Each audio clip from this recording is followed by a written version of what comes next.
La Voix des Bulles présente le One A Club, le podcast BD hebdomadaire qui aimerait donner un coup de main à Thio pour se coucher.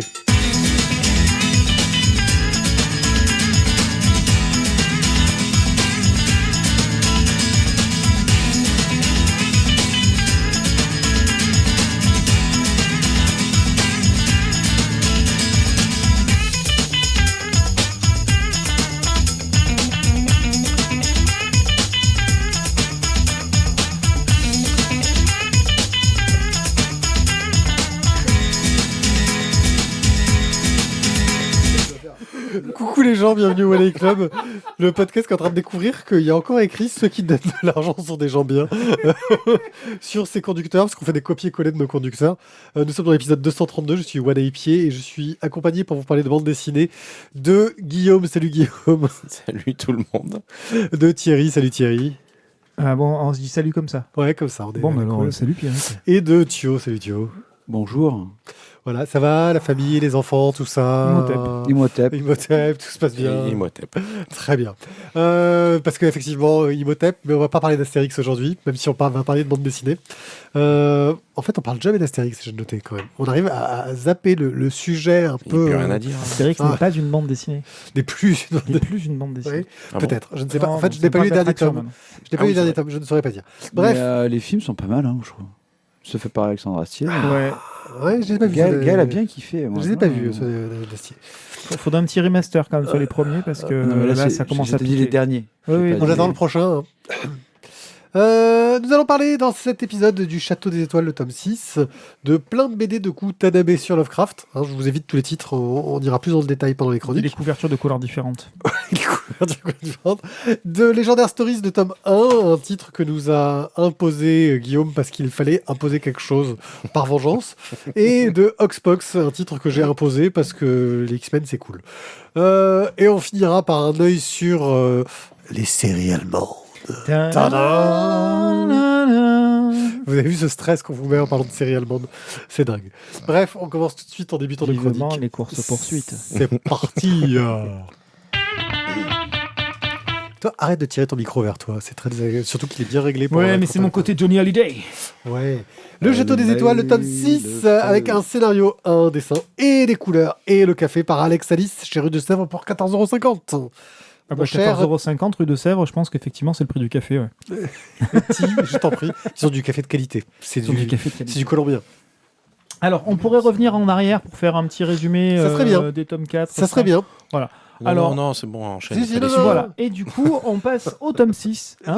Fais-nous un petit pitch rapide, très rapide. Putain, Alors- tu sais sorti Attends, t'as un pitch de tous les tomes d'avant, là, j'ai vu écrit. Et Non, le mec, il a taffé quand même. Ah non, mais fais-le nous en résumé, parce que je veux bien qu'on ait un tome des précédents, Alors, mais faut previously, quoi. Tu vois, alors, ça se dure en 2 minutes.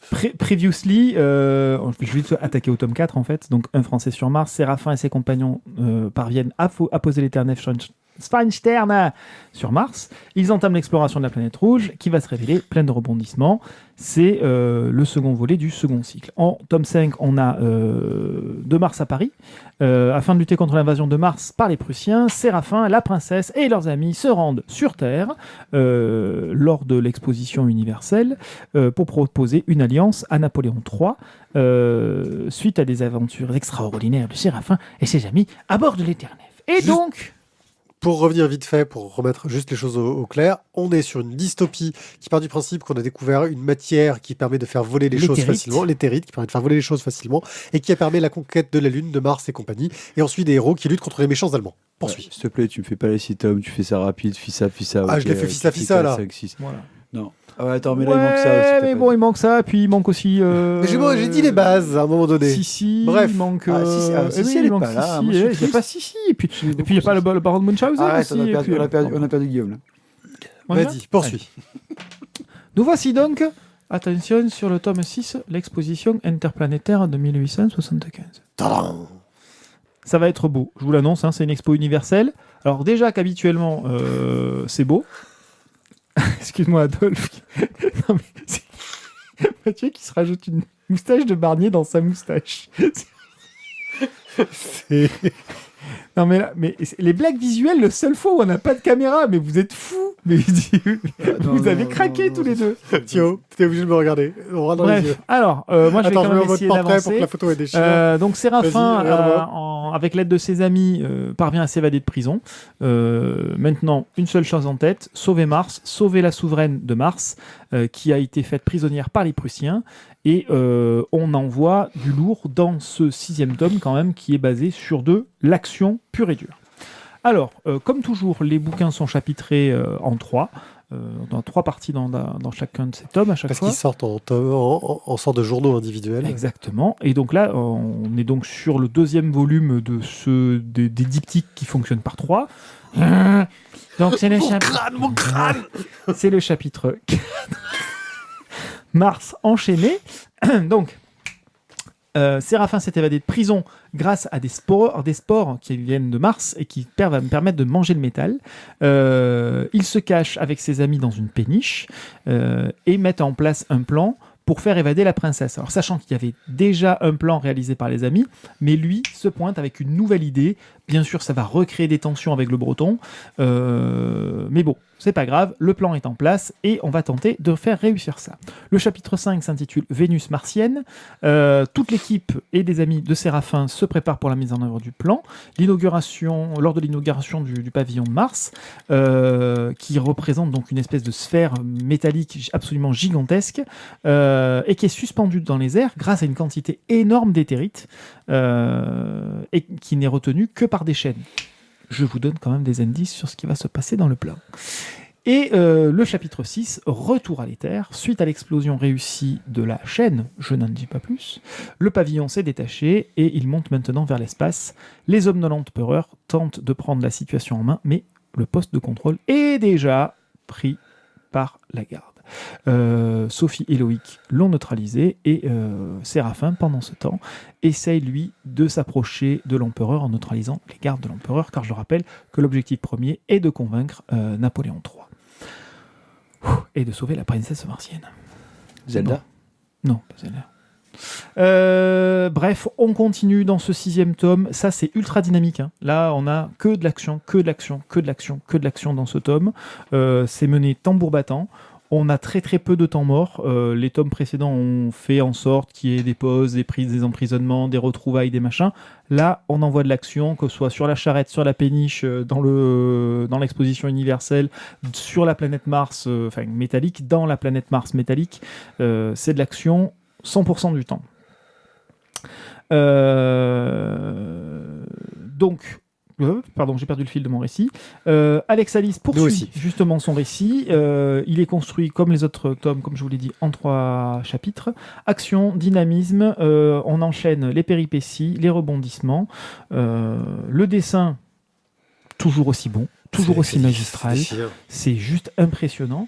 Et donc, on l'a vu fonctionner sur des choses très contemplatives, très lentes, etc. Là, on est sur de l'action pur jus, et ça marche aussi. On aurait pu se dire, bon, c'est un petit peu vaporeux, éthéré, etc. Ben non, ça fonctionne très très bien aussi là-dedans. Il est à l'aise dans tous les compartiments. C'est absolument impressionnant. Donc, ce tome rejoint...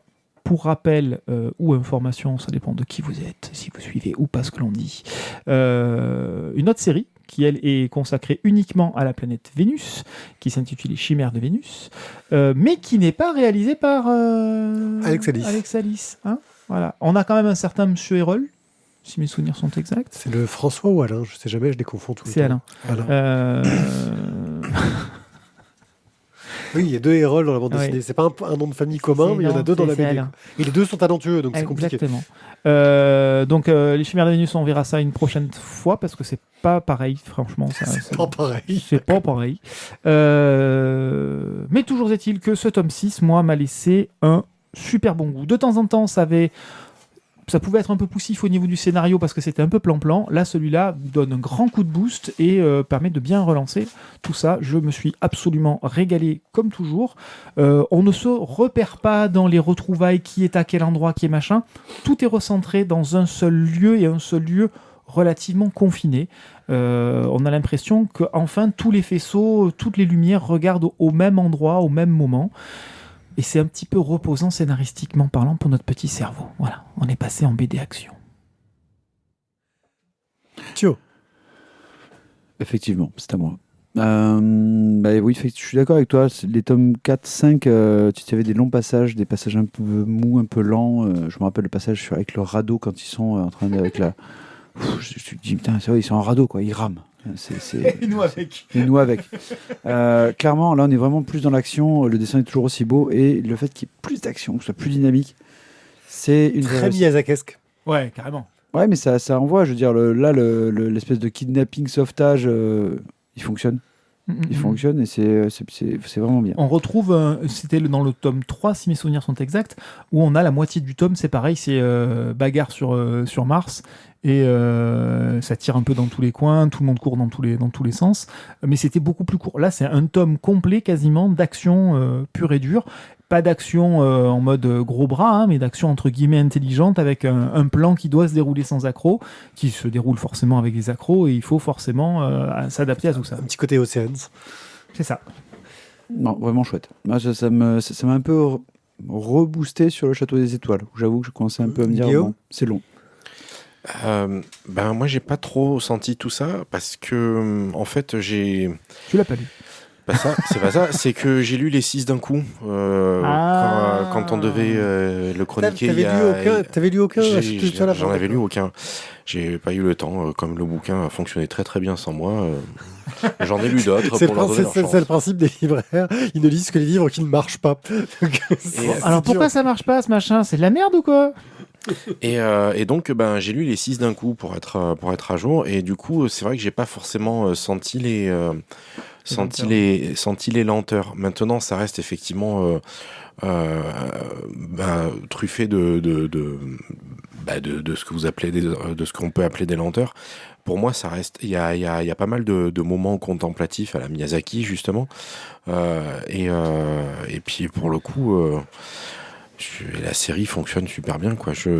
Moi, je suis super fan. Je sais pas s'il fera autre chose sur la série. C'est pas forcément obligé. Il s'est laissé la porte, mais pour moi, il a conclu.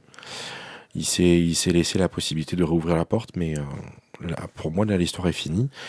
J'ai pas encore ouvert les Chimères de Vénus, mais ouais. Enfin, je trouve que il y a pas grand chose à redire, quoi. Le dessin, le scénario, l'histoire, les personnages. Moi, j'ai un souci, mais c'est un point de vue purement éditorial.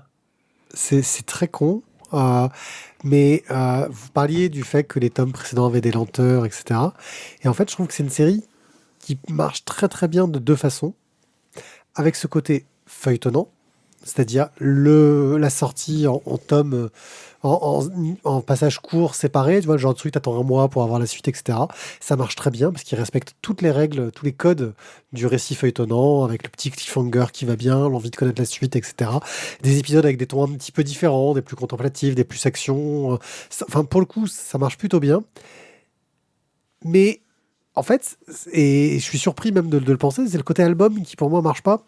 C'est-à-dire qu'en gros, soit t'as le côté feuilletonnant qui marche très bien, soit t'as le côté intégral du cycle, tu vois, un diptyque qui te raconte, etc., qui marcherait beaucoup mieux en fait.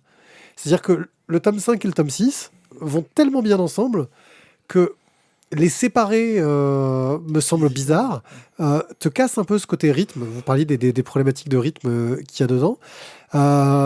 Parce qu'on n'a plus ce côté feuilletonnant. Il faut attendre un an, tu vois, entre le 5 et le 6. Alors que en feuilletonnant, ça marche très bien. En intégral, ça marcherait très bien. Mais en album séparé, je trouve ça presque un peu dommage, parce que ça te... là, pour le coup, on a clairement un tome 5 qui est un peu plus contemplatif, un peu plus descriptif, qui pose une ambiance, des enjeux, etc. Et un tome 6 où on est à donf dans l'action qui en fait des tonnes. Et en fait, coller les deux l'un avec l'autre marcherait très bien. Prendre les 6 chapitres séparément marcherait très bien. T'imagines le temps qu'il faudrait pour passer du cycle 1 au cycle 2 au cycle 3? Tu auras au moins 2 ans d'attente. Oui. Je suis pas sûr qu'on y soit gagnant au final, tu vois. Bah voilà, mais je te dis juste que c'est d'un point de vue du récit, de la construction du récit, je trouve que les diptyques marchent très bien. Les chapitres, sur un temps un peu plus court, marchent très bien aussi. Mais cette séparation en 2 tomes qui fait juste un peu genre... c'est comme ça qu'on publie au franco-belge, en fait. Tu vois, fait un peu artificiel, pour le coup, par rapport au récit. Et ça m'a un petit peu... c'est normal, gêné aussi, voilà. Effectivement, c'est construit en chapitres, donc c'est construit en feuilleton. Et c'est vendu 3 chapitres par 3 chapitres. Pour faire simple. Et le feuilleton. Il n'y a pas plus de raison que ce soit vendu 3 chapitres par 3 chapitres que par 6 chapitres ou par 1 chapitre. Ouais, mais 6 chapitres, t'as une histoire complète. Bien pour sûr, le coup. non, mais je pense que c'est juste le temps de l'édition et le temps de la vente. Oui, non, mais on est sur des Parce que problématiques vu le de boulot réflexion. qu'il a, oui. On est sur des problématiques de réflexion commerciale, de comment est-ce qu'on va Exactement. vendre le truc, etc. Mais c'est vrai que je trouve que chaque diptyque mériterait, tu vois, un tome. Alors, sachant qu'ils font des éditions plus grandes, des éditions, je dis, ça ferait une édition supplémentaire disponible pour le Château des Étoiles. Hein. Je pense qu'ils ont déjà épuisé tout leur potentiel commercial sur Non, ils cette peuvent série. refaire une grosse intégrale de 6 tomes. Oui, voilà, sur cette série. C'est le genre de bouquin qu'en fait tu ouvres pas parce que c'est létal. Bah, déjà, tu perds 2 bras. Hein. Bah ouais. Tu peux pas le lire dans ton lit au-dessus, tu te tombes dessus, tu meurs. C'est ça. Il y a un coin qui te fracasse. Bref, voilà. Donc, c'est le seul reproche que je ferais, parce que franchement, effectivement, Bon, je alors, suis d'accord. pour parler sur de vous, choses un peu plus constructives au niveau du scénario, c'est effectivement la fin, normalement, de l'histoire du Château des Étoiles. C'est comme ça que ça nous est un petit peu présenté. Qu'est-ce que vous avez pensé de cette fin ? un peu trop ouverte. C'est-à-dire qu'il s'est laissé un petit peu trop d'options. C'est-à-dire que, en fait, je viens de découvrir le bandeau rouge qu'il y a dedans où il y a écrit la fin du voyage. Il n'y aurait pas eu ce bandeau-là, j'aurais pas compris que c'était la fin. Si c'est la fin de la dernière page, je te le dis clairement. Il arrive à la conclusion de tout ce qu'il a lancé depuis le tome 1 quand même. Mais, Il a retrouvé son père? Non, mais c'est ça le truc en fait. C'est-à-dire que c'est il pas a- son père qui cherche, mais c'est pas grave. Ouais, enfin c'est Oui. il retrouve le scientifique là, enfin, qui fait Oui. figure paternelle. Mais c'est Mais c'est sa mère qui cherche depuis le début. C'est elle qui a disparu. Oui, il a retrouvé? Bah non. Mais c'est là que tu te dis, il s'est laissé la porte ouverte pour éventuellement Un peu pouvoir trop raconter. entrouverte, quoi. Le truc, c'est que à un moment donné, très rapidement, on laisse sous-entendre que c'est quelque chose qui peut revenir et qui est récurrent, mais qui sera clairement pas forcément résolu, quoi. Donc, pour moi, la fin est ouverte. Oui, après, c'est sympa. T'arrives à la conclusion de l'histoire. Maintenant, c'est vrai que t'as ce petit goût de est-ce qu'il va faire une suite ou pas. Ah, pour moi, alors là, j'avoue. Ça manque de conclusion, on va dire, Ouais. sur l'intrigue initiale. Pour moi, On a fait un beau voyage. Maintenant, ça répond pas vraiment à la problématique initiale, quoi. le débat me perturbe parce que j'avais vraiment l'impression que c'était juste la fin d'un chapitre et qu'il allait avoir une suite, quoi. Je sais pas, moi J'ai pas vu ça comme une Pour fin. moi, c'était une fin. C'est juste Tu vois que les tiroirs qu'il a ouverts au niveau des personnages, il les a pas refermés. Après, au niveau de l'intrigue, si, ça s'est conclu. Tu vois, Oui, sur toi, t'as vu ça comme l'intrigue une fin martienne, on va dire, et prussienne, et éventuellement, ça peut être considéré comme... Mais c'est une fuite, en fait. Ils n'ont pas résolu tout à fait les problématiques. Ils s'en vont et continuent le voyage. Oui, mais ça veut simplement. Tu vas arriver. Mais justement, Oui. tu l'as dit toi-même, tu vois, c'est un voyage. Et ce qui était important dans ce truc un petit peu de construction, c'est le putain. voyage. Maître Millet, L'important, c'est pas la destination. c'est pas la destination, c'est le Donc, voyage. finalement, s'il ne clôture pas... C'est entre tradition et modernité. Et S'il clôture pas l'histoire en elle-même, c'est pas grave, parce que finalement, c'est le voyage qui est le plus important. Donc ma question de tout à donc l'heure. c'est une fin. C'est ma question tout à l'heure. Il C'est qu'est-ce continue que vous le voyage. pensez de cette fin ? C'est un choix de fin C'est un choix de fin. que je trouve un peu en demi-teinte. moi, j'ai pas compris que c'était une fin. C'est ce qui m'a. Pour le coup, là, c'est vous qui me dites, c'est la fin. En fait, Ah ouais, c'est mais vous qui me le faites découvrir, quoi. Je m'en étais même pas rendu compte. On n'est pas forcément tous... Ouais. Ça fait pas consensus, quoi. Ouais, je m'étais même pas rendu compte que c'était la fin. Pour moi, il y avait une suite qui était attendue. Bon, donc s'il y a une suite, on l'achète, forcément. Oui. Hein. Venez, achetez. Déjà, on achetez. achète des spin-offs. Déjà, on achète des spin-offs parce qu'il s'est laissé quand même la C'est porte des ça. spin-offs. Donc voilà, si on parle de voyage, moi je me suis régalé sur le voyage. Ouais. Si on parle de la conclusion de l'histoire, en fait, tu vois, je me rappelais même plus qu'il cherchait sa mère. Tu vois, je suis reparti dans mes notes pour me rappeler qu'effectivement, il était parti avec son père pour retrouver sa mère. Mais ça, Oui. c'est le premier C'est au tome. tout début, c'est ça. Mais Et, finalement, Ça passe totalement à la trappe et ce sont les autres problématiques Non, qui parce viennent que couvrir. quoi. quand ils arrivent sur la Lune, en fait, c'est sur la Lune où ils vont au début, oui. Oui. Quand ils arrivent sur la Lune, en fait, ils s'imaginent qu'elle est partie sur Mars, et dès qu'ils arrivent sur Mars, ils en arrivent à la conclusion qu'elle est morte.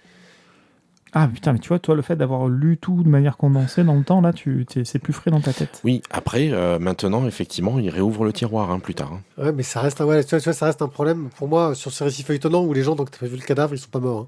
Je veux dire. Non, mais clairement, c'est-à-dire que rapidement, en fait, le problème martien et tout ça prend le pas sur la recherche de sa mère, C'est ça. qui est considérée comme morte jusqu'à ce qu'il y ait d'autres indices qui disent que, en fait, peut-être pas. Bon, en gros, si j'en reviens Mais, bien là, en définitive, on a à peu près tout ça à la conclusion. C'est un très très bon récit, mais en tant que fin, ça laisse sur sa fin. Un petit peu. Ça, après, ça va peut-être simplement dire que il va continuer l'histoire de ces personnages par le biais des spin-offs, tout simplement. Ouais. Ou alors il va faire un Landfest tome 9, un Château des Étoiles tome 7. Dans 20 ans. Voilà.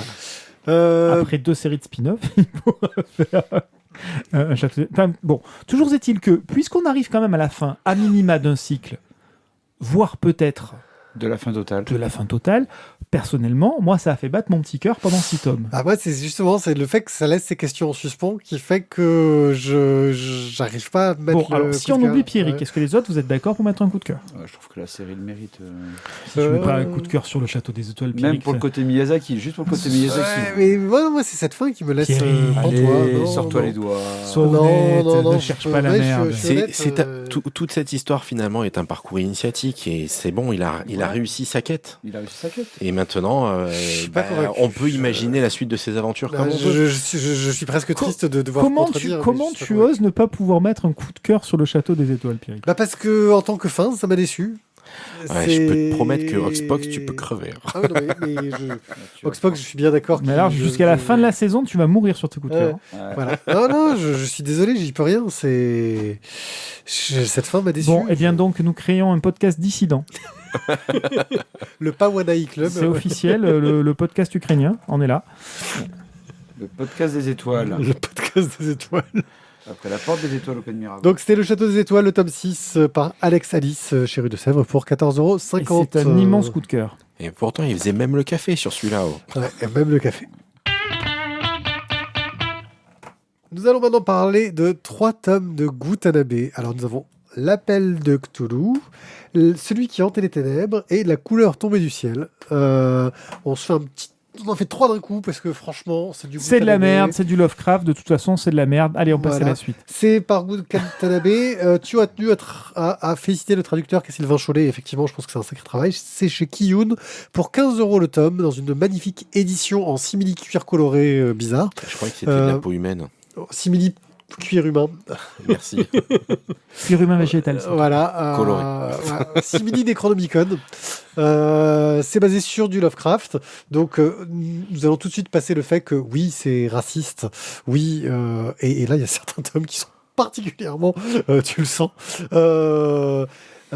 Mais ça reste de la bonne horreur à ce niveau-là. Thio,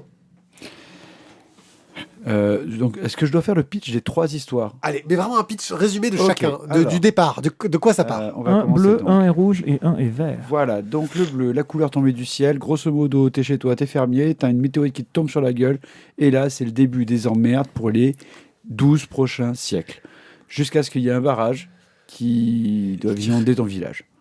C'est Et ça. là, il y en a, tout le monde Mais dit, est-ce que ça sera vraiment une solution? on ne sait pas.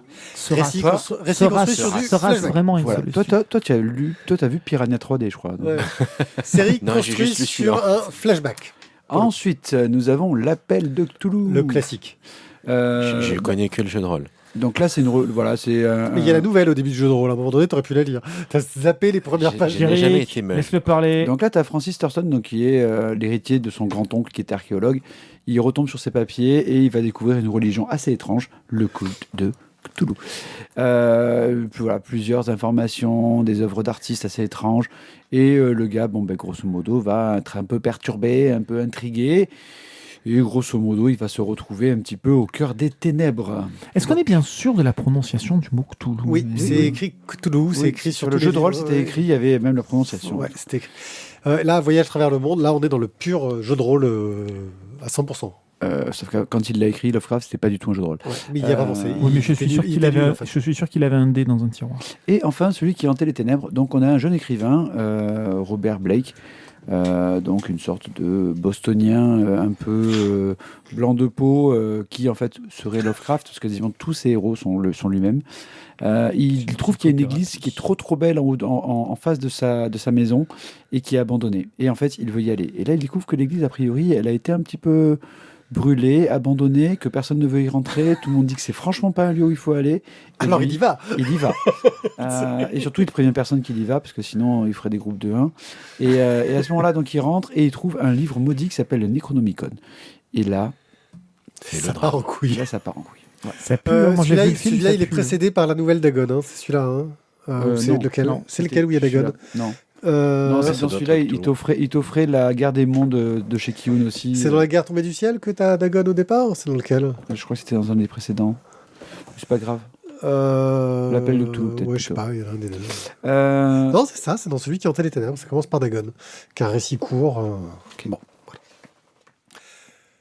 Sur un gars qui se perd au milieu d'un bateau, qui trouve une île, Je me rappelle pas. bizarre avec des trucs glauques. Merde. Ok. Bon, Vas-y. on est toujours sur le Lovecraft. Gutanabe a un super coup de crayon. Il arrive vraiment à te montrer quoi. Il donne une véritable image à ce qu'on pouvait avoir dans nos têtes en le lisant. Ce qui fait qu'on est vraiment, je trouve, plongé au cœur de l'œuvre de Lovecraft. Et c'est vraiment très, très agréable. Les éditions Kiyun ont toujours cette espèce de simili-cuir de couleurs qui fait très chouette dans une bibliothèque. Hein. Moi, je commence à en avoir, je les ai tous. Donc, ça fait un joli effet, en fait, quand ils sont tous à côté les uns des autres. Le toucher est super sympa, le papier est bien épais. Une chouette édition. Franchement, si vous aimez Lovecraft, vous allez vous régaler et je dirais continuer, quoi. Là, on en est déjà, je crois, au 5e, il me semble, Oui. de mémoire. Voilà, Oui, voire 5e. six. Absolument. Dans Non, l'abîme du 5e temps. histoire, mais il y en a un qui est en double tome. Donc Il y ça a fait six, il y a mais- deux en les double tome, il y en a deux en les double montagnes tome. hallucinées qui sont en double tome, il n'y en a qu'un seul en double tome. Et il y a La couleur le- tombée du ciel, l'appel de Cthulhu. Il y en a un autre Et là qui est en on double aura, tome qui viendra plus tard. voilà. Et celui qui hantait les ténèbres. Donc ça fait 5, dont un en double tome. Non, mais voilà. Donc, vraiment un truc chouette, il faut continuer. Ouais, en plus on est sur du manga un peu plus grand format que du manga standard. Ce qui rend vraiment hommage, je trouve, au trait très fin de Gutanabe qui fait un peu penser aux gravures sur certains dessins. Tu vois, il y a un côté gravure un peu la Gustave Doré, enfin, qui rejoignent un peu ces époques-là, un peu plus tortueux quand même. Et puis il a une façon de représenter des choses où tu arrives à t'imaginer des choses horribles sans qu'elles soient représentées clairement. Je sais pas, il a une façon de te montrer, oui, ce que je disais, l'indicible, c'est tu vois quelque chose, tu dis, ah, je vois quelque chose d'horrible, mais c'est pas clair, je suis pas sûr. Il y a tellement de traits de noir en fait que tu n'arrives ouais. plus à distinguer ce qui est du décor, ce qui est. Et il fait rarement des plans larges. Ouais. Il nous perd aussi en montrant systématiquement que des détails et sur le même principe qu'un puzzle. On a l'impression de devoir systématiquement recomposer les émotions, les personnages, les lieux, les objets. On est nous-mêmes perdus comme le personnage. Le seul reproche qu'on pourrait faire à cette bande dessinée, c'est l'œuvre originale en fait. C'est une putain de bonne adaptation en fait. Je veux dire, quand tu dis l'appel de Cthulhu, oh putain, bizarrement, toutes les congrégations de personnes obscures de la Nouvelle-Orléans, c'est que les noirs, mais tous les enquêteurs, c'est que des blancs, hein, parce que c'est les gentils, tu vois. Il y a un côté vraiment... et Gutanabe, j'ai l'impression qu'il assume totalement. Alors après, je sais pas ce qu'il en est de la représentation des noirs et des blancs au Japon, parce qu'il y a aussi ce point-là qui est peut-être un peu... Ils ont peut-être pas cette approche qu'on peut avoir nous à ce niveau-là. Mais ouais, c'est... Clairement, il y en a certains, je les ai lus, j'ai senti ce côté un petit peu... C'est quand même un petit peu raciste comme point de vue et comme représentation en tout cas. Oui, mais c'était la représentation qui était acceptable quand Lovecraft les a écrits. Après, on va pas Oui. non plus recommencer à la cancel culture de se dire, ok, faut enlever Je Lovecraft. suis tout à fait d'accord. Mais après, ok, je suis entièrement d'accord. Lovecraft était raciste, homophobe, voire avec des petites tendances fascisantes très, Oui. très, très, très portées à droite, quoi. Ça aurait peut-être juste mérité pour le coup, en tout cas pour l'appel de Cthulhu, qui est ce tome qui m'a le plus marqué à ce niveau-là, un petit point de remise en contexte par l'éditeur pour dire quand même, allez, on vous explique quand même que à l'époque, et on le sait, ce mec-là, il était comme ça. Nous, on le sait parce qu'on s'y intéresse. Mais est-ce qu'à un moment donné, on peut pas aussi se dire que les gens doivent être moins cons, ils doivent comprendre les choses? Oui, se renseigner aussi un minimum en Voilà, amont. à un moment donné, c'est toujours là pour leur dire attendez, attention, vous pouvez peut-être être un tout petit peu perturbé. Oh, c'est bon. Je suis tout à Tu fait. te sors les doigts et tu apprends des choses. Quoi. Je suis tout à fait d'accord. Mais c'est vrai que ne serait-ce que de mettre 3 lignes pour dire. Pour représenter ça, Lovecraft est un peu raciste. Allez jeter un œil à tel site qui vous explique les choses, ou tu vois, ce genre de choses. Voilà. Bref. La question du coup de cœur revient quand même, parce que là on parle de 3 tomes, d'une œuvre qui me semble quand même très réussie. On a fait quelques reproches qui me semblent mineurs. Est-ce que vous iriez jusqu'à donner un coup de cœur au travail de Gutanabe sur ces 3 tomes? Ça dépend, qu'est-ce que tu fais toi? Moi, j'attends votre avis. Vous n'avez aucune face. Voilà. Alors, comme ce sont les bouquins de Mathieu, c'est la chronique de Mathieu, et c'est le Lovecraft de Mathieu, je tiens à souligner que je mets un coup de cœur à Mathieu. Mathieu, c'est pas l'ouvrage, c'est Mathieu qui mérite le coup de cœur. Guillaume, tu suis ou... Écoute, moi j'avais mal lu le conducteur, donc j'en ai lu qu'un sur les 3. Après, clairement, en ayant lu qu'un sur les 3, si t'aimes l'univers Lovecraft, etc., Mais tu peux le laisser parler. Donc, je ne connais pas très bien l'univers de Lovecraft, mais ce que j'ai lu sur La couleur tombée du ciel m'a franchement convaincu, oui. Donc je pense que je m'opposerai pas au coup de cœur. Moi, je l'ai toujours mis, donc... Ouais, et voilà, bah, c'est bon, on a un coup de cœur. Enfin, Thio veut mettre un coup de cœur à cette bande dessinée, donc nous le mettons. C'est La couleur tombée du ciel, celui qui hantait les ténèbres, il l'appelle de Cthulhu. T'imagines quand même que je mets un coup de cœur sur un manga? Ouais, traduit par Gutanabe, traduit par Sylvain Chollet chez Kiyun pour 15 € le tome, et c'est de la bombe de balle. Vraiment, je m'en reconnais plus. Sur ce, il est temps de remercier nos tipeurs. Les tipeurs, c'est ceux qui nous donnent des sous. 1 €, 2 € par émission. Allez, en se limitant parfois, hein, pas plus de 2, 3, 400 € par mois, parce qu'il ne faut pas abuser si on publie trop, ça craint. Bref, ça nous aide à nous acheter du matériel, ça nous soutient. Et donc, on va remercier Chevon, Warloff, Todd, Stéphane, Cobal et Boob, qui ont une fidélité sans faille et qu'on remercie grandement. Et là, on va falloir qu'on achète des pieds. Là. J'ai calé les pieds avec du carton parce que les pieds ils descendent tout Oui, seuls. c'est vrai que nos pieds de micro de table, là, ils sont un peu... Voilà, il y a un moment où... Ça fait combien d'années qu'on les a voilà, un certain temps. Ils ont bien vécu. Avoir un temps certain. Voilà, c'était du pied, premier prix de merde, Millennium. Non. Voilà, mais oui, mais il faudrait qu'on puisse acheter du pied de qualité. Très bon pied. Du pied de qualité. On connaît un autre pied, il est beaucoup moins de bonne qualité. Voilà. Tout à fait. Bref, on passe à la suite. Une suite qui va être un peu délicate. Une suite obscure. Une suite que nos 2 chroniqueurs de plus mauvaise foi ont lu sans être même convaincus d'avoir commencé à lire ce titre-là. Je m'insurge, même si je suis un maître en mauvaise foi, je n'ai jamais été de mauvaise foi pendant mes chroniques. Alors, le problème, c'est que quand on te dit que tu es mauvaise foi et que tu dois défendre le fait de ne pas être de mauvaise foi, à quel moment le menteur ne ment plus? C'est super galère. J'ai pas menti, j'ai dit qu'il l'était, mais pas pour les chroniques. Nous allons parler des légendaires stories, le tome 1 par Louis Jour, Patrick Sobral au scénario et Louis Jour au dessin et à la couleur. C'est chez Delcourt pour 11,50 €. Et les légendaires, c'est une série qu'on n'a pas du tout suivie, mais du tout, qui a un grand succès chez les jeunes, qui m'a jamais attiré, ça je l'avoue tout de suite. Pour le coup, j'ai pas eu la chance de le lire parce que Thierry avait volé ce tome pour le garder que pour lui, tellement il a adoré. En fait, il a fallu que j'en rachète un parce que je l'ai foutu à la poubelle. Bref, ça vaut quoi de prendre un spin-off parodique d'une série en cours de route? Suspense. Petit pitch pour commencer, et on va laisser le pitch à Guillaume. Alors, vu qu'on n'a jamais rien suivi là-dessus, je fais un petit récapépète rapide de l'univers complet. Donc, les légendaires, c'est 23 tomes. Ça a démarré il y a quelques années maintenant. Pour le coup, j'ai essayé de lire ça. J'ai fini par décrocher au tome 10 ou 11, je sais plus. C'est pas mal déjà. Parce que je suis pas dans la cible, clairement. C'est sympa, c'est pas trop mal. C'est juste que à un moment donné, comme la cible est relativement jeune, on finit par deviner la suite de l'histoire sans avoir à la lire. Parce que les codes sont là, ils sont plutôt bien utilisés, mais comment dire, ça renouvelle pas tant que ça le genre. Par contre, ça le met à la portée des enfants. Par la suite, il a fait les légendaires origines. Les légendaires origines, ça raconte les origines des personnages de la série principale. Donc 5 tomes, puisqu'il y a 5 héros principaux. Ça avait du sens, ça a apporté des informations supplémentaires, c'était pas trop mal, pourquoi pas.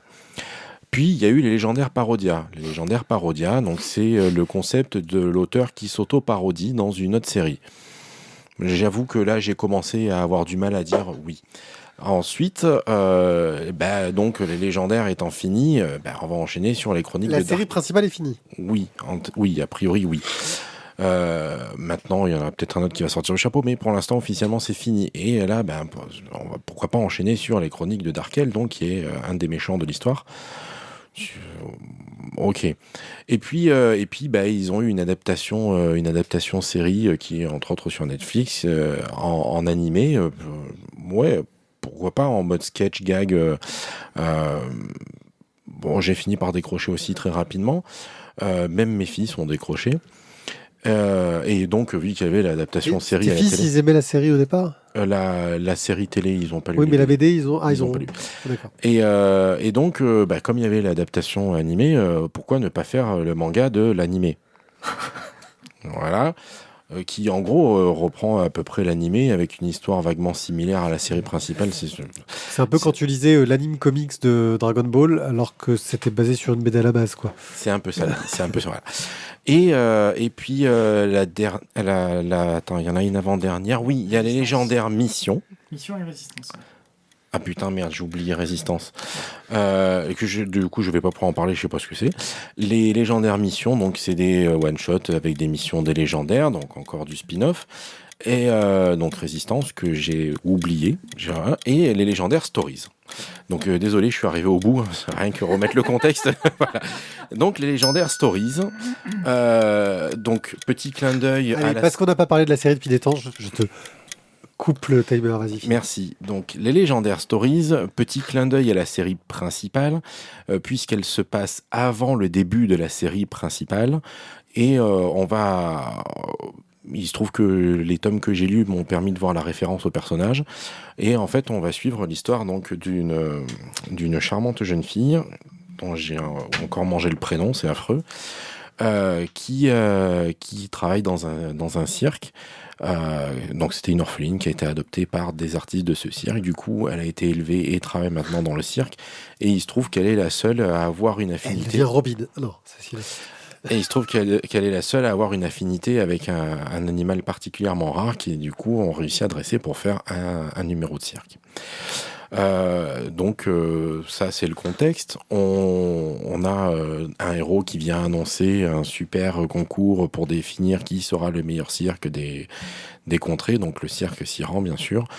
Et là va se passer tout un tas d'événements autour notamment de cet animal si particulier qui est le dernier de son espèce. Donc, quand on a lu la série, on voit qu'en fait, ces personnages, on les recroise dans la série principale en mode petite blagouze à côté. Là, ils ont une intervention d'une scène dans un des tomes. Et ma foi, donc, vous l'aurez compris, les légendaires, je suis pas dans la cible, j'ai fini par me lasser. Je trouve que la quantité de sous-séries et de spin-off plus ou moins hasardeux qu'ils ont fait autour de là... commence à être un peu fatigante, voire épuisante. Et donc, j'étais parti pour infliger cette lecture à la fine équipe, et à moi aussi, hein. Et infliger, c'est le mot exprès que j'ai choisi. Petite vengeance mesquine à nos corps alchimiques, peut-être, hein, parce que ça faisait longtemps qu'on n'en avait pas parlé. Et en fait... Putain, c'est ta faute, Thierry, ça tombe bien que tu sois le seul à l'avoir lu. Et pour la blague... j'en étais vraiment à me l'infliger et je l'avais tellement oublié que je l'ai lu cet après-midi. Ah oui, d'accord. Bon, écoutez, au-delà de ça, sans donc, être la cible, tu prends un peu de recul. Est-ce que ça marche ? Au-delà de ça, donc avec un peu de recul, avec pas trop de mauvaise foi, j'espère. Et surtout, une attente tellement désastreuse, finalement, j'ai pas été déçu. Elle est pas si mal, en fait, la BD. C'est clairement ça. Elle a le défaut, je trouve, de dire, voilà, c'est pour la jeunesse, donc on va pas trop se prendre la tête. En tout cas, peut-être que tout le reste autour me donne ce sentiment. Mais malgré tout, les personnages sont mignons. Le dessin est pas trop mal. Ah si, la petite fille, elle est mignonne. Elle est un peu cliché, mais elle est mignonne, quoi. On attend ton avis. Le dessin, ça pourrait être mieux, mais j'ai vu tellement pire. Alors moi, j'aime pas le dessin de base de la série des légendaires, auquel j'ai jamais accroché. Voilà, c'est ça. C'est ce qui fait que j'ai pas réussi à accrocher. Donc après. Voilà, tout ça pour dire que je pense qu'en tant qu'adulte, il va être difficile d'apprécier cette BD parce que elle est clairement un peu facile. Mais à mon sens, elle peut fonctionner auprès des plus jeunes qui risquent d'y trouver leur compte parce qu'il y a les ingrédients et que c'est pas de la... Enfin, pour moi, je vais être dur, mais c'est pas de la BD jeunesse de très bonne qualité, mais c'est pas non plus de la mauvaise BD jeunesse. Donc elle est pas trop mal. Pour de la BD jeunesse. Pour de la BD, pour de la BD jeunesse, jamais. Pour de la BD jeunesse, avec un côté très commercial, parce qu'on est sur le spin-off d'une série à succès, ça reste, voilà, ce que tu veux dire, c'est que ça reste correct. Voilà. C'est-à-dire qu'on pourrait s'attendre à beaucoup pire. Maintenant, on va demander l'avis de Tizak, qui donc l'a lu, et qui est, lui, beaucoup plus cynique sur ce genre de choses-là, et beaucoup plus exigeant pour les jeunes. Non, je suis pas plus cynique sur ce genre de choses, je suis plus cynique sur cette production-là, qui arrive donc en Xème position dans la vie du personnage et de la BD Les Légendaires. Et il y a un moment où tous les voyants commerciaux clignotent à nous en faire saigner les yeux. Et là, je pense qu'on a atteint ce point-là. Donc voilà, l'auteur revend son truc, j'ai même Sobral revend sa licence en disant qu'il garde quand même la main parce que le scénario c'est lui. Alors en fait non, il est même pas vraiment cité au scénario sur la BD. Voilà, en fait, quand tu regardes les descriptifs sur les sites de vente, il est cité dessus. En pratique, sur les bouquins, il apparaît nulle part. Tu vois, c'est-à-dire que il est. Il est consultant éditorial. Je me souviens plus comment il note ça dans la BD, mais en gros scénario, dessin, couleur de Louise Jour et consultant ou un terme équivalent Patrick Sobral. Voilà. Oui, il doit valider le scénario, quoi. En gros, il a un rôle d'éditeur, quoi. Et là, pour le coup, donc le scénario est simpliste, comme tu disais, et vraiment, c'est dommage parce que il y a sans doute mieux à faire. Mais alors là, ce que j'ai trouvé scandaleux, c'est le dessin. Je regrette d'avoir oublié le bouquin à la maison pour vous remontrer des planches, mais vous avez 2 pages côte à côte, le même personnage, c'est pas le même. Enfin, c'est honteux de fournir un truc pareil, quoi. C'est honteux. Donc, moi, je suis peut-être lu trop vite. Vraiment, je suis désolé de devoir dire ça parce que derrière, il y a un gars qui a bossé, etc. Mais peut-être qu'on lui a mis un timer beaucoup trop court pour pouvoir sortir. Non, c'est pas Louise Jour le dessin. Si. Ah oui. Si, c'est Louise Jour le dessin. Bon, Louise Jour alors. Peut-être qu'on lui a mis un délai beaucoup trop court pour pouvoir faire ce qu'il fallait. Mais clairement, déjà que j'étais au niveau du scénario plus que mitigé, le dessin m'a fait sortir complètement du bouquin. Et je suis allé au bout parce qu'on le chroniquait, mais honnêtement, et c'est rare que je m'arrête en cours de route, là, on va parler d'Oxbox après, c'est un monstre de pavé ultra dense, j'ai pas fini de le lire, je vais quand même le garder pour finir de le lire. Là, il y a 14 pauvres pages qui se courent derrière, il y a plus de couverture que ce qu'il y a de pages dans le bouquin. Non, je suis désolé, je trouve ça honteux de sortir un truc dans cet état-là. Voilà. Donc, coup de cœur ? Oui, tout à fait. Évidemment. Non, mais voilà, encore une fois, je m'excuse, mais vraiment, je trouve ça navrant d'avoir du commercial. Il y a un moment où il y a des gens qui achètent pour lire, quoi, même si c'est pour des enfants. Bon, on a mis un coup de cœur dans une émission précédente pour un bouquin qui est aussi à destination des enfants, mais pas que, et qui se veut une production bien plus qualitative. Là, on est complètement d'accord. Ouais. Là, en l'occurrence, tu vois, tu parlais des marqueurs commerciaux qui clignotaient, etc. Sur cette série-là où elle essaye de raconter un petit peu autre chose. Ça me gêne moins que sur les légendaires sagas. Oui, qui font des ressucés, voilà. Je suis d'accord avec toi. Après, oui, il a carrément des défauts, mais à mon sens, il risque de faire quand même le job. Après, on va pas se mentir, hein, autant les légendaires, on en vend encore, autant on a dû en passer 3 ou 4 celui-là. Mais... Ah, voilà, mais je suis persuadé que si tu prends un tome des légendaires et tu prends celui-là, tu ouvres les pages, tu regardes, tu compares les têtes des personnages, tu compares les décors, tu te dis, mais il y a un travail qui est fini, il y a un travail qui n'est pas fini. Donc moi, je ne le remets pas 2 secondes ouvre un bouquin des légendaires, tu vas voir que le dessin n'est pas forcément fini, en fait. Hein, mais... Donc je remets pas. J'avoue, c'est un dessin que j'ai jamais accroché. Je veux pas remettre en J'ai jamais cause, compris pourquoi ça avait du succès, mais après, je suis pas la cible. le talent, la capacité à dessiner de Louise Jour, mais là en l'occurrence, je pense qu'il y a un souci dans ce qu'on lui a demandé de faire et dans ce qu'on a accepté qu'il soit livré et produit. Voilà, c'est pour l'acheteur en tout cas, je trouve qu'il y a une forme de manque de respect. C'est pas du tout un produit fini. Bien, c'était les légendaires stories de tome 1 de Louise Jour sous la supervision de Patrick Sobral. C'est chez Delcourt pour 11,50 €, donc un tarif tout à fait jeunesse. Et je crois qu'on va pouvoir passer à quelque chose de plus dense. Et dense, c'est le mot. C'est Oxbox chez Panini pour 16,50 €, ce qui n'est pas si cher que ça pour un tome aussi immense. 19 Non. Ah non, je me suis C'est noté 19 là. Non, mais c'est du flan. Il a une trentaine d'euros. Ah, 30 €. Mais alors d'où il sort ce prix que j'ai noté? Je me suis planté. Oui, il y a 40 000 éditions. C'est la version mensuelle. Ah ouais, souple. En plus. Bon, bref, c'est beaucoup plus cher. Parce que ça me semblait Tu as le chapitre 1 sur 43. Ça me semblait bizarre, 16,50 €. Donc c'est scénarisé par Jonathan Hickman. Il paye à 22. Oui, je crois qu'il est dans les 30 balles celui-là. Ouais, il est 30 balles, oui. Ça me semble plus logique. C'est dessiné par Pepe Larraz et Hervé Silva et colorisé par Marthe Gracia et David Curiel. Allez, vite fait, on va résumer ce que sont les X-Men pour Vite fait. Ouais, pour ceux qui ne connaissent pas les X-Men. Attends, je reviens dans 2 heures. Hein. Les X-Men, c'est une série qui est née en 1963 sous la plume de Stan Lee et dessinée par... Putain, zut, j'ai plus le nom du dessinateur original, j'ai trop la honte. C'est pas Kirby? Bah si, c'est Kirby qui a commencé. C'est Kirby. Voilà, qui raconte l'histoire de jeunes qui naissent avec un gène modifié par les radiations, parce qu'à l'époque, c'était la radiation qui était coupable de tout. Le gène X qui leur donne des super pouvoirs et qui sont pris sous l'échelle du professeur Xavier qui monte une école pour lutter contre un grand méchant qui s'appelle Magneto et qui veut envoyer des missiles sur Terre. Bizarrement, la série se passe en 63, missiles, Cuba, machin chose.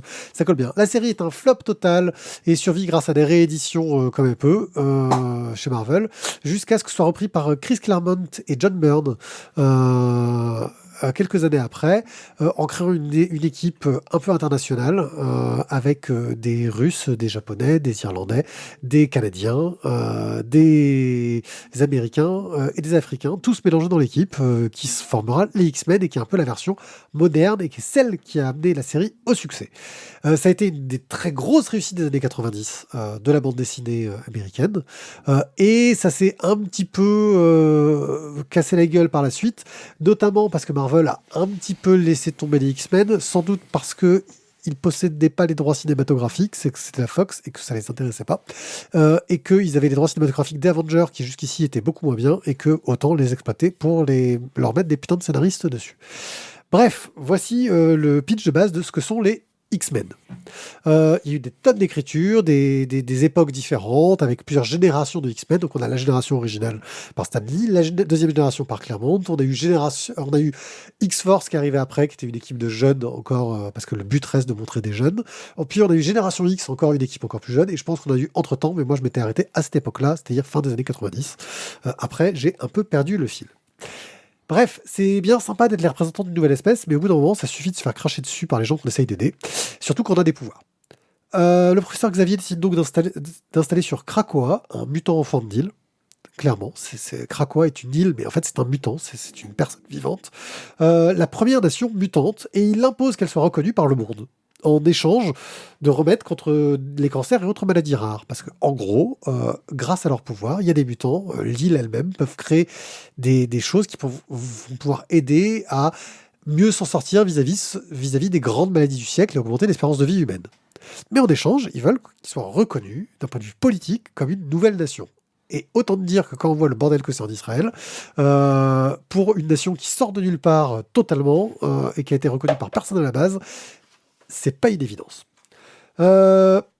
En parallèle, on va suivre les nombreuses vies de Moira MacTaggert dans un récit complexe et déstructuré qui explique de façon méta.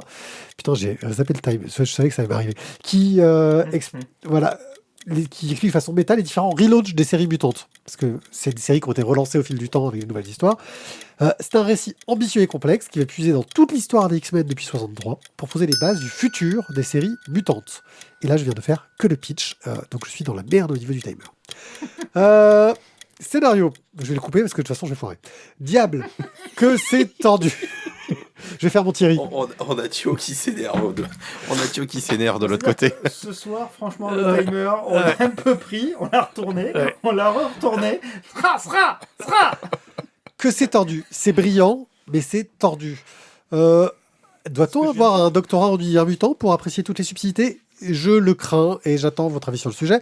Mais ce qui impressionne, c'est la façon dont des centaines de récits parfois contradictoires sont intégrés dans l'album. On a 60 ans de bande dessinée et les mecs, ils arrivent à prendre tous les récits contradictoires, le gars, pour essayer de te rendre ça à peu près cohérent.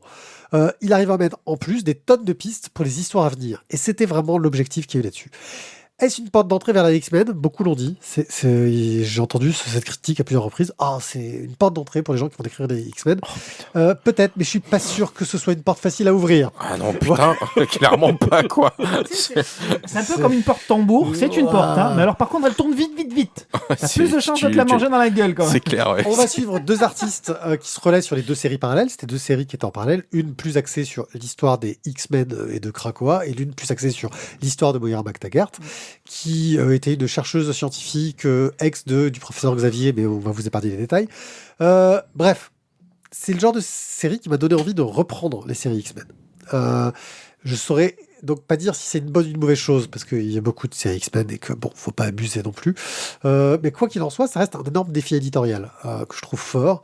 Et c'est étonnant que Marvel ait laissé faire pour moi. En gros, ils ont dit au gars, hey mec, tiens, tu prends les X-Men, tu fais ce que tu veux avec. C'est-à-dire qu'ils ont arrêté toutes les séries X-Men pendant les 6 mois de publication de House of X et Power of X. Ils ont arrêté toutes les séries, Wolverine et compagnie, machin chose, ça a été arrêté en lui disant tu as carte blanche, tu fais ce que tu veux. Enfin, qui d'un point de vue éditorial est un défi de fou. Et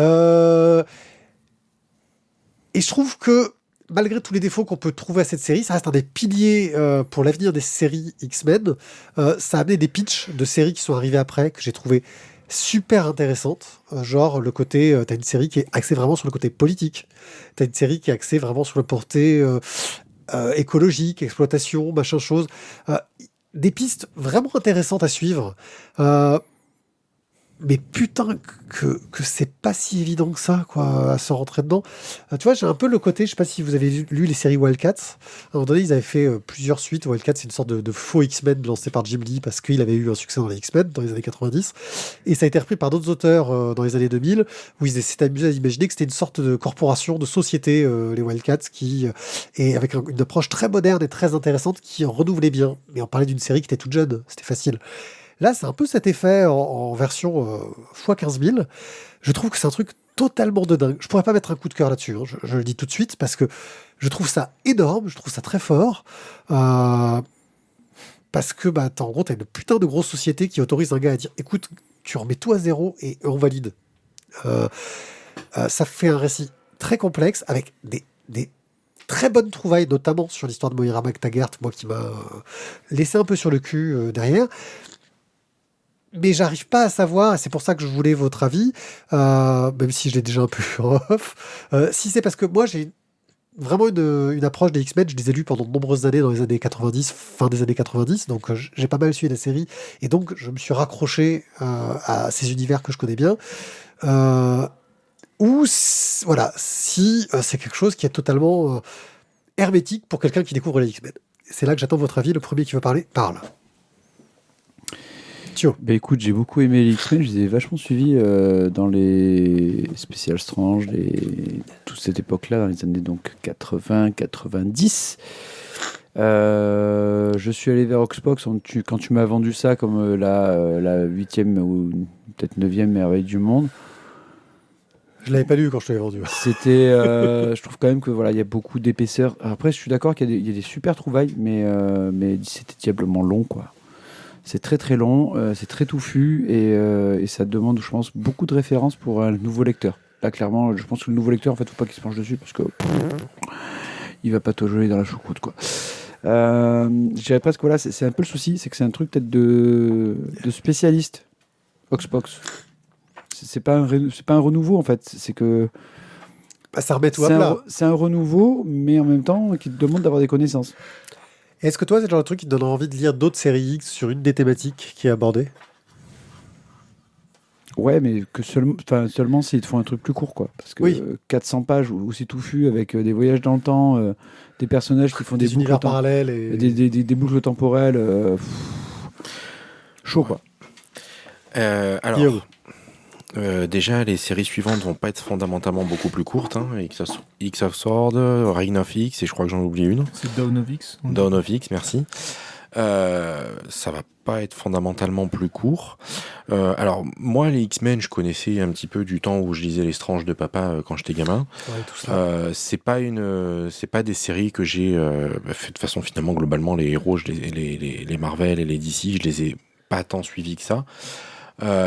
Donc c'est pas un univers que je maîtrise, même si j'aime bien les personnages et l'univers en lui-même.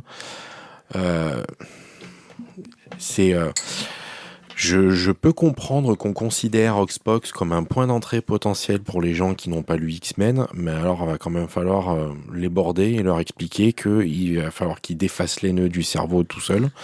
Et ne serait-ce que savoir quel personnage a quel pouvoir, peut faire Voilà. quoi. Déjà, je serais curieux de savoir, elle sort d'où la Moira? Elle existait vraiment Ah ouais, avant, elle existait ou avant. c'est Oui, non, c'est avec vrai. ce pouvoir-là ou... Non, bah justement, Non, du tout. c'est ça la création. La création, c'est ce Elle pouvoir. était humaine, en fait. Voilà, D'accord. elle est mutante depuis cette série-là. Avant, elle était considérée comme humaine à 100%. Donc voilà, après, moi je trouve que la façon dont il a monté son récit est inutilement compliquée. C'est-à-dire que le début du récit, moi j'ai été complètement paumé. Alors je me suis accroché parce qu'on devait le chroniquer, mais complètement paumé parce que on a en 0, en 10, en 1, en 5, en 100, en 1000, en 10 000, en 0, en 3. Oui, c'est-à-dire que dans une des séries, à C'est- chaque fois, il nous passe de 4 périodes temporelles différentes. Oui, mais et là où t'es paumé, c'est quand les mêmes périodes temporelles correspondent pas. Oui, parce que ce sont des univers parallèles différents. Parce que ce sont des incarnations différentes. Là, tu fais, ok, du moment où tu as cette clé-là, ça devient plus clair. Mais tant que tu l'as pas, tu es complètement paumé. Et il se passe pas loin d'une centaine de pages. Ouais. C'est un peu... Et je trouve ça un peu tendu de dire à quelqu'un, tu commences les X-Men par là, à cause de ça. Maintenant, ça a du coup ouvert tout un tas de portes, soulevé tout un tas de questions. C'est vrai que tout le côté métagestion avec l'île de Krakoa, etc. est super intéressante. Avoir un Xavier qui est enfin revenu du pays des jouets avec son copain Oui, ça aussi c'est très sympa et très intéressant. Parce qu'à un moment donné, oui, mais c'est les humains, on va les sauver parce qu'on est les gentils. T'as envie de dire aux Oui. princesses Sarah sort de ce Là, corps, quoi. Là, j'en vois des pages où il va confronter aux super-héros humains, genre les 4 Fantastiques, etc., où ils expliquent gentiment aux 4 Fantastiques, bon écoutez, en fait, là, on a décidé qu'on était une nation, donc si vous faites ce que vous voulez, vous êtes contre nous, donc on va vous péter la gueule, en fait. Non, moi je trouve ça intéressant de voir enfin donc le professeur X qui a compris que pour négocier, il fallait aussi un flingue. Mais en même temps, il est gentil. Hein. Regardez, le flingue, il est sympa, c'est des médocs. Par contre, si vous voulez, voilà. Donc, ça reste cohérent avec le personnage tout en l'étoffant un petit peu. Du coup, ça ramène Magneto du côté intéressant aussi, puisque c'est un personnage qui est à super ambigu, ouais. super ambigu et qui prend tout son sens quand justement il est sur l'ambiguïté et quand il est du côté de la cause mutante qui a finalement toujours été son côté. Donc c'est super intéressant, ça lève plein de questions. Oui, j'ai envie de lire la suite, mais putain, entamer les X-Men par là... C'est dense, ouais. C'est super dense. Je te dis, je trouve que c'est ce récit compliqué, cette structure hyper compliquée au début, personnellement, j'en vois pas l'intérêt. Il aurait pu nous donner la clé d'entrée de jeu, ça aurait évité qu'on soit baladé pendant 100 pages pour rien. Surtout que je vois pas l'intérêt de nous balader, il n'y a pas de super twist de la mort. Je pense qu'il voulait faire plaisir aussi bien il voulait essayer de trouver une sorte de compromis entre les gens qui connaissent les séries et trouver un point d'accroche. Parce que moi, je te dis, hein, moi, j'ai suivi à peu près Après House of Apocalypse, House of M, tu vois, je suivais encore à peu près les X-Men de loin, mais je suivais. Ce qui fait qu'il y a beaucoup de personnages que tu vois dedans. Il y a beaucoup de personnages, par exemple, qui viennent de la série Génération X. Penance, Monet, Saint-Croix, etc. C'est des personnages que personne connaît dans les X-Men, à moins d'avoir lu les... non, j'ai jamais entendu parler d'eux. Bah, Igor et Grishka, ouais, dans Génération. Oui, c'est ça. Bref, et c'est vrai que moi, je les ai découverts... Enfin, je les connaissais, ces personnages, et j'ai vu leur début. Donc j'ai accroché parce que en plus c'était Chris Bachalo qui les dessinait au départ, donc c'était la mort. Bacalo d'ailleurs, faut pas entendre. Bref, mais c'est vrai que faut avoir de l'accroche. Thierry, Alors, qui a commencé, t'as pas fini, mais moi j'ai pas tout à fait fini, mais Par contre, il fallait que tu finisses la chronique. c'est ça, je vais terminer la chronique. Je vais revenir dessus parce qu'effectivement, ça m'a plu. C'est très dense, c'est très intéressant. C'est une porte d'entrée atomiquement compliquée. Et effectivement, je rejoins complètement Guillaume là-dessus. Il y avait quand même moyen de simplifier les choses, surtout quand tu es sur un reboot et que tu veux essayer de raccrocher les wagons auprès d'un nouveau public éventuel. Disons que vouloir se donner un genre par la complexité, c'était ici déjà suffisamment compliqué sans avoir besoin d'en rajouter une couche. Voilà, rajouter du gras sur du gras, ça n'a pas grand intérêt. Voilà. Ouais, mais c'est bon le gras. C'est bon le gras. et ça permet aussi de rendre cohérentes des incohérences Par contre, préexistantes. ce qui est intéressant dans la construction du bouquin, c'est qu'on a très régulièrement des pages ultra pédagogiques pour nous faire recomprendre. Alors, parfois, ils ont même poussé le vice un peu loin avec des schémas. Alors, pour faire comprendre les 11 réincarnations de Moira, on a carrément des spirales, des machins, des traits, des bidules, avec les événements dans la vie 1, dans la vie 2, dans la vie 3, dans la vie 5, dans la vie 11. Bon, enfin, il y a quand même, malgré tout, une volonté pédagogique pour nous réexpliquer tout ça et nous faire comprendre le bordel qu'il a foutu dans le reste des pages. Les gars, j'ai foutu le why. Regardez, je vous donne l'appel et la balayette. Mais je t'avoue que les schémas, parfois je regardais le pour tout nouveau comprendre. schéma, j'allais voir sur l'ancien schéma pour voir quels étaient les changements Et donc, entre les deux schémas. Voilà, donc c'est en ça super intéressant. Maintenant, clairement, si tout ce que vous connaissez des X-Men, c'est les quelques films qui ont été diffusés, Et les derniers sont un peu de la merde. vous êtes loin du compte. Là, on est sur des éléments, des dimensions qui sont cosmologiques. On est sorti clairement de la problématique mutante humain sur Terre, dans les États-Unis. Allez, on est foufou, on a rendu la problématique internationale. Non, là on est sur l'étude sur des milliers d'années, des centaines de milliers d'années dans le futur, avec des éléments cosmologiques. Et c'est expliqué, c'est pas forcément qu'on va le voir très loin, tout de suite c'est expliqué. On est sur des dimensions à l'échelle cosmique. Donc, attention à ça, c'est une nouvelle présentation des X-Men où on s'extrait de la petite zone terrienne et où on est sur des éléments multidimensionnels et à dimension universelle. C'est le multidimension. Enfin, il y avait déjà de ce côté-là, parce qu'il y avait un côté voyage dans le temps, futur, Donc, il faut que ça ou plaise. espace qui était très présent dans les X-Men. Il faut que ça plaise, voilà. C'est aussi une entrée dans les super-héros, entre guillemets, c'est standard, ça. qui est immense, qui est gigantesque. Voilà. Donc, si vous voulez rentrer là-dedans, visualisez bien que vous rentrez dans un univers à taille d'univers. Il y a des pages, il va falloir les lire plusieurs fois pour tout saisir. Voilà, quoi. on n'est pas sur une petite zone comme un Superman avec « Ouh là là, il y avait une planète un peu plus loin », comme un Invincible où c'est pareil. Hein, Tu pars de zéro d'Invincible, c'est facile. tu pars de zéro, mais en même temps, même s'il y a une police de l'espace, un machin qui gouverne le truc, ça reste très lointain, ils sont pas directement... Là, les problématiques sont des problématiques de survie à l'échelle universelle. C'est chaud.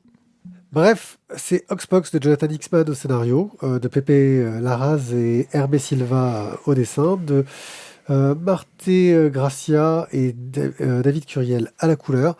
Voilà, une entrée difficile dans le monde de X-Men, mais qui est un nouveau départ intéressant pour peu qu'on se donne la peine de s'accrocher un minimum quand même. Je suis juste curieux de savoir comment Marvel va vouloir ou pouvoir intégrer cette nouvelle ligne dans les productions cinématographiques et dans le Marvel Universe. Parce que là, pour le coup, c'est... Donc ils sont rentrés là-dedans, hein, avec l'ouverture de ce qui se passe là dans les nouvelles années et effectivement les multivers. Et on va avoir Doctor Strange cette année qui rentre de plein pied là-dedans. Hein. S'ils essayent de nous faire intégrer les X-Men dans le MCU par là, Ça risque de grincer dans les chaumières. Tu sais, le prochain film, c'est le Multiverse of Madness. Hein. Ça va être chaud. Un œil sur. Dark, une série allemande. Netflix, tout à fait, une série allemande donc, qui a commencé en 2016, qui s'est terminée en 2020. Donc vous avez 3 saisons, des épisodes d'une heure.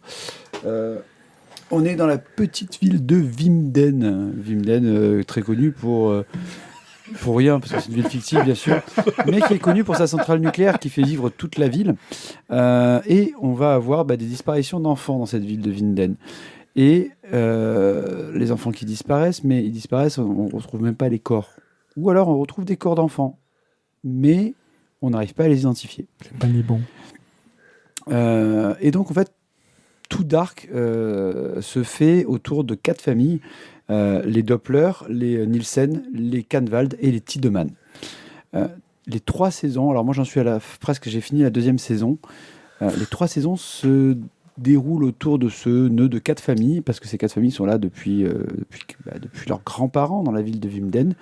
Et on va se déplacer, et là je vous fais pas un énorme spoil, le tenant de l'histoire, c'est qu'il y a des voyages temporels.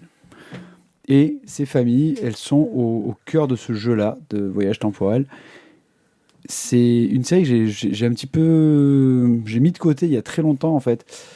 C'était un certain artiste qui s'appelle Domas qui me l'avait vendu un soir dans un pub en me disant franchement c'est une super série, j'ai tout vu, j'ai vu les 2 premières saisons, je suis à fond, c'est trop bien. Et j'ai dit bon ok, peut-être que j'irai un jour. Et là en fait j'avais du temps, je me suis dit tiens je vais tester Dark et putain, j'ai aucun regret, c'est une super série. Et j'attends le final en me disant quand même que ce qui est bien c'est que contrairement à Lost, dès la 2e saison on a des réponses. Ils savaient où ils allaient au départ, quoi. Non, en fait, ils savaient pas parce qu'au départ, ils étaient prévus pour 4 saisons et finalement, ils en ont fait que 3. Plan et Ils savaient ce qu'ils voulaient faire à la fin de la saison 4 et ils ont raccourci pour que c'était dans 3. Peut-être. Autant, si jamais. Putain, mais t'as lu les articles ? Tu t'es renseigné sur... Oui, totalement. Non, voilà. mais je sais tout. Merci. Putain, mais sérieux, quoi. Toujours à fouer son truc, quoi. Ah non, ça se dit pas. c'est fatigant. Donc, justement, en fait, dans une des interviews, donc, le réalisateur, t'as son nom ou pas ? Flunsteng. Patrick Sobral. Baran Bohodar, donc, qui est le réalisateur en fait, de tous les épisodes. Et, alors, je suis désolé, hein, Janche Friese, qui est donc la scénariste de Dark. En fait, on dit que dès le début, en fait, ils voulaient pas faire une série comme Lost, même s'ils l'ont beaucoup aimé. Eux, ils voulaient donner des réponses au fur et à mesure. Donc, c'est pour ça que dès la saison 2, tu as beaucoup de réponses. Même si tu as de nouvelles questions qui viennent en cours de saison 2, il y a vraiment une vraie avancée dans chaque épisode. Et il y a des fois où tu vas vraiment commencer à avoir le cerveau en ébullition parce que tu te dis, OK, alors là, je suis à telle époque et qu'est-ce qui se passe ? Et puis, pourquoi lui, il est là ? Et c'est génial. C'est génial. Est-ce que tu sais si malgré la réduction des ambitions en termes de série... il paraît que le final de la saison 3 est absolument grandiose et que la série se termine, mais de manière... magistrale. Voilà. Donc voilà. Ça vaut le coup quand même. Ils ont bien rattrapé les branches malgré les problèmes de prod, quoi. Mais ils n'ont pas eu de problème de prod. Pourquoi ils ont fini en 3 au lieu de 4 ? Parce qu'en fait, au départ, ils avaient peut-être prévu 4, mais finalement, ils ont déjà été prévenus assez tôt et c'est très bien passé. Okay. Ils étaient très contents de leur C'est bien quand ils sont prévus en avance. Ça évite une fin de merde comme Castle. Bref. Castle. Ouais, Castel. Ça fait une fin de merde, donc on s'en fout de comment on prononce. C'est une fin pourrie. Vous m'avez été 6, j'ai des invités. Eh bien, merci. Donc, Dark. Je confirme, c'est une super bonne série, parce que moi aussi, je l'ai vu, mais j'ai pas vu la saison 3. Et voilà, c'est du top. C'est beaucoup d'ambiance. La réalisation est vraiment bonne. On n'est pas sur du cheapos, parce qu'on parle de série allemande. Voilà. C'est surtout qu'on a des clichés hein, sur on a tous nos images d'Eric Tatort, Rex et compagnie. Alerte Cobra, on en parlait tout à l'heure. Voilà. Là, on en est très très loin. Il y a une vraie bonne ambiance. En fait, c'est pas la nationalité fait quelque chose. Hein. On a eu droit à Tonnerre sous les tropiques ou je sais pas quoi là. Comment ça s'appelait Hulk Hogan. Non, Hulk Hogan avec son jet podcast sur l'eau qui était bien pourri. On oui, a aussi des c'était séries pas allemand, américaines ça. bien pourries. Ah oui, américaines on a aussi aussi, des séries américaines. Non, c'est pour dire, la nationalité ne fait pas tout. Ah non, ça c'est sûr. Mais bon, voilà, disons que sur les productions allemandes, tu tentes toujours un petit peu. Tu as un petit frisson Oh. d'abord. On a eu Marseille aussi. Mais bon. Oui. C'est pas faux. Donc voilà, mais en tout cas, voilà, vous pouvez y aller les yeux fermés, ça fonctionne effectivement très très bien. On se laisse prendre complètement par l'intrigue et par le petit. Quand vous êtes à peu près au moment, vous pouvez même essayer les petites options pour visionner en groupe à distance les séries. Personne n'a jamais essayé ça. Non, mais j'ai cru que tu voulais qu'on le mette en VO, mais là, clairement, c'est non. Et pourquoi pas? Pourquoi pas? J'ai jamais parlé allemand. Mais moi non plus. Voilà. Oui, Du pourquoi pas reste. quand même. Je veux dire, moi, j'ai Du regardé reste, des séries. J'ai reconnu ça. J'ai regardé des Ich séries bin en ein VO en Berliner. japonais. J'ai regardé des trucs en VO en japonais et Mais j'aime bien aussi. Oui, mais ça sonne bien. C'est pas sympa pour les Allemands. C'est dommage, Mathieu, t'as enlevé ton Après, petit c'est remarques racistes, car nous sommes, Non, dans la c'est pas thématique, raciste. nous sommes dans la thématique Lovecraft totalement Non, mais jusqu'au bout. On peut considérer que la langue allemande, quand même, elle frotte un petit peu. C'est pas raciste, Kiki. On se détend. Il y a des poètes allemands qui sont très talentueux. J'y connais rien, c'est ce qu'on m'a dit. Mais Oui, certains Rammstein. Oui. bref, nous avons passé un bon moment ensemble. J'espère que vous avez apprécié cette émission. On se retrouve, j'espère, la semaine prochaine pour une nouvelle émission. On ne sait pas quoi, mais sans doute une émission géniale si elle a lieu, comme toutes nos émissions. Sur ce, je ne peux que vous dire merci de nous avoir écoutés. N'hésitez pas à aller sur le site lavoidesbulles.fr pour avoir nos liens vers tous nos réseaux sociaux où vous pouvez nous retrouver.